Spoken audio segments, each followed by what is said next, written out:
Hello. Today I will be featuring the Alabama, and first of all, of course, I gotta show off the changes to this ship. You of course remember how exposed the Citadel was? You can see what the Citadel looks like now. In fact, if we compare it to the North Carolina, we see that it looks very similar. The same below the waterline Citadel, which is no longer incredibly exposed, which is of course a great change. But the Alabama has one massive weakness still. This back of the Citadel, 16mm armor compared to 282mm on the North Carolina. So this is of course a massive weakness that must be mentioned. If you are sailing straight away from someone, Alabama risks eating massive damage through this weakness. So an obvious weakness if you decide to chicken out and bail, so don't recommend that. Of course, this is still a huge improvement, the lowered Citadel. It's no longer nearly as exposed as it used to be, because in the past it looked like, for example, Missouri's Citadel, this huge elevated one. So that change was something I needed to highlight before I start my commentary. Moving on to the ship itself. Now, in the past I was very critical about the Alabama because of course the design on it was very contradictory. However, in this game I will hope to show off how much the design on the ship has improved now that Wargaming has actually listened to the complaints. This matchmaker, we are against mostly tier 8 to tier 9 matchmaking, so pretty much what you can expect to face. No tier 6s, there's only one tier 7, mostly no tier 8s and tier 9s. So not the best matchmaking, but hey, mostly what you will end up facing in the ship. Now, there's been some fears that the changes to this Alabama will suddenly make it overpowered or pay to win or something similar, which I have no idea how on earth you could possibly even come to that conclusion, because literally the only big advantage the ship has over the North Carolina is the fact that it has a stronger torpedo belt. And torpedo belt is probably the single most situational thing to have on a battleship. I mean, you literally need to eat the torpedo, not on the nose, not on the bow, meaning you can't be actively really avoiding the torps, but you need to eat it on the belt itself, which only covers the broadsides, to get that reduction in torpedo damage. So the requisite of this belt being useful is messing up and then making sure that the torp only hits a specific spot on your ship.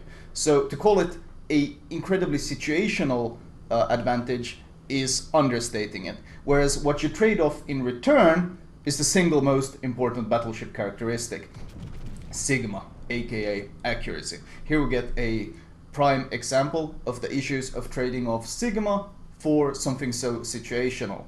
I mean, yeah, exactly. That's kind of my point. The fear of this ship suddenly becoming overpowered makes no sense to me, because I still don't quite consider it as strong as the North Carolina, because accuracy is the single most important factor of any battleship. Penetration doesn't matter if you can't even hit your target to begin with, and who cares about tankiness if you can't actually kill things. So the fact that having this torpedo belt would suddenly turn this ship into some sort of overpowered version of the North Carolina makes no sense to me, because once again it requires you to mess up to gain any sort. First you need to mess up and eat the torpedo to gain the benefit of that belt to begin with, and then it needs to hit a specific spot of your ship, and even then the value is questionable, because of course the biggest danger of torpedoes is not the fact that the damage they do, it's the fact that they cause flooding, which forces you to repair, and once you have repaired, well, of course, everyone who sees that is going to be spamming HE at you, and you're going to be burning to death. That's like the most common way to die in a battleship. So, any sort of fears that this suddenly, because they lowered the Citadel to the same as the North Carolina, it's not like the North Carolina has an exposed Citadel and this one doesn't. No, it just got exactly the same thing as the North Carolina. The idea that this would suddenly make the ship overpowered, I mean, I want to smoke whatever the people who say that stuff are smoking, because it makes no sense in my eyes. And I still really haven't been able to have those insane games that I've had in the North Carolina, and I've been playing this ship a lot, because ultimately, if you want those insane massive damage games, well, it's less, you don't even want to be eating torpedoes to begin with, but you rather want to be landing those perfect volleys, and long range, of course, because of the lack of accuracy, it comes more down to dispersion than anything. For example, here I knew there was a Kagero. I kind of messed up. I started reversing in time because I knew it was probably torping, but even here I make sure I eat it on the belt, since I know I can't dodge it. I don't want to eat it on my nose, so I eat it on the belt. So I get the 50% reduction. Now, what's North Carolina torpedo belt? It's something like 26%, I think. So instead of eating, what, 15k damage from that torp, I eat 10k damage. That's the difference between the North Carolina and the Alabama with that one torp I ate. 5k damage from the torpedo, that's the difference. And the idea that this would suddenly make the ship overpowered just makes no sense to me. Literally makes no sense to me. I don't understand what some people, how they even can make that argument. Because ultimately, sigma, sigma, sigma. That's what you're giving up. You're giving up the single least situational battleship characteristic for probably one of the most situational battleship characteristics. You're also giving up, of course, anti-air, just a bit of it. It's not a big deal, but still you're trading off some anti-air, but you're trading it for some rudder shift. Rudder shift is always useful, anti-air is more situational. Ultimately, it seems like a fairly even trade-off. One thing that must be mentioned though is you see how the back turret can't really turn far enough because the superstructure blocks it. The North Carolina has better turret angles. So once again, that's something that's not situational. That's something that's a huge advantage for the North Carolina, and really it kind of hurts the Alabama ultimately. And of course we have the very weak stern part of the citadel, meaning you can get citadel easily. I think, was it Strangers who told me he ate 25,000 damage from a single volley from a Hindenburg from the back. So you can obviously get cruiser citadel through the stern quite easily because of that weakness. So it's a trade-off. It's ultimately a trade-off. Do I think this ship is better than the North Carolina? No, not really. If theoretically we would manage to eat torpedoes on the belt every single game, then perhaps I might even entertain the idea that this might be a better ship. But until we get to that point, it's just not quite up there. However, just because it's not quite up there with the North Carolina doesn't mean that this finally isn't a very good premium. The US line has been missing a tier 8 premium. First of all, something you can use in the normal ranked season, something you can use probably in the team battles and such things, and in general just a tier 8 premium. I mean, we have the Missouri, which I still consider the better buy, but the Missouri of course is ridiculously expensive.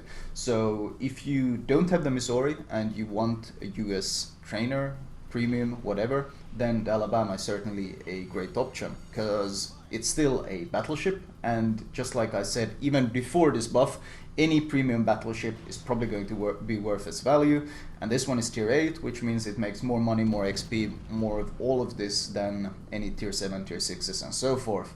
So this ship is finally recommendable now because, well, it's no longer this contradictory mess. You have a torpedo belt that encourages brawling, and then you have a citadel that discourages it, and the whole design makes no sense. So I'm actually really happy that Wargaming did this, because instead of being this huge downgrade, this is actually a very viable ship. It has its weaknesses, it has its strengths, it plays quite similarly to the North Carolina. I mean, there's not really big differences here, and that's pretty much it.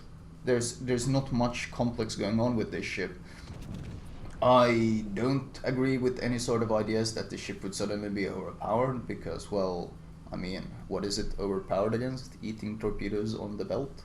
The idea that this would suddenly be very strong in competitive games, I disagree with that as well, because of course landing shells is the single most important thing. I mean, if you look at experienced battleship players, most of their devastating volleys and such are in the North Carolina. They hit DDs, they citadel cruisers over islands and stuff. It's all about accuracy and punishing volleys. And of course, in competitive play, well, first of all, DDs always run RPF, in competitive play. So being torpedoed in the flank very, very rarely happens. Most of the time the torpedoes are launched straight into the smoke, and where the battleships are usually angled pretty much nose first. So they're going to be eating the torps on the nose if they eat any, because of course they don't want to be broadside where they eat many, many torps. So on the nose, of course, the torpedo belt has absolutely no impact. You take full damage on the nose, or well, without any torpedo belt reduction. So there's really no point in running the Alabama, specifically in competitive, for this reason alone.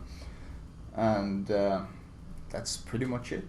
I mean, I don't really know how you could possibly make this ship, or like claim that this ship is overpowered, because it has one very situational advantage. It's very questionable to me. Rune, is he going to give me full broadside? Of course, Rune and Hindenburg are two cruisers that are a bit annoying to citadel. You kind of want to citadel them underneath the turrets, because if you try to citadel them on basically where the smokestack is, their turtle back tends to mess with your volleys. As we can see here, no citadels at all, just a couple of penetrations. I mean, it's still great damage, of course, battleship damage, but not quite what you were hoping for. This ship still takes, I feel, a bit more damage than a North Carolina when angled, especially HE damage. I think it's because it's a more compact version of the North Carolina. It's more clumped up, which means that you can hit more surface areas with the HE, or maybe it's just easier to hit because it's like more compact, this clumsy big thing. So ultimately, oh, behind me. So ultimately, it's slightly squishier than the North Carolina as well. That's not something you can really look at the armor values, but it is a factor.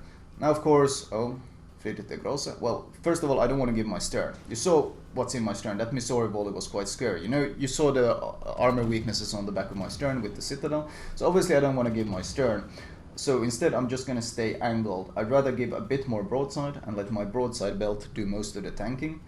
In the past, of course, this would have been very, very dangerous, like even more dangerous than now, because, well, a citadel could be a very common thing from this type of angle on the old Alabama.